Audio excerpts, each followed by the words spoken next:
এবার রীতিমতো একটু সংকটে পড়লেন বর্তমানে তমলুকের সাংসদ অভিজিৎ গঙ্গোপাধ্যায়। গতকাল লোকসভায় এক দেশ এক নির্বাচন সংক্রান্ত সংবিধান সংশোধনী দুইটি বিল পেশ করা হয়েছে। এক্ষেত্রে বিরোধীদের তরফ থেকে ভোটাভুটি দাবি তোলা হয়েছিল। এমন কিছু হতে পারে সেটা আগেই আন্দাজ করেছিল বিজেপি।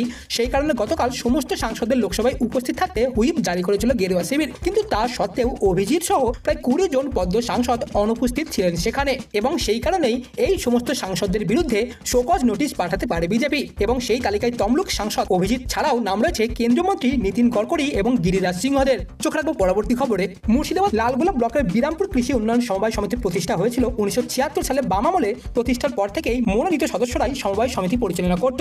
রবিবার প্রথমবার সমিতি নির্বাচন অনুষ্ঠিত হয়। মোট 9টি আসনের সমবায় সমিতি নির্বাচনে তৃণমূল সমর্থিত প্রার্থীরা 8টি আসনে জয়লাভ করেছে।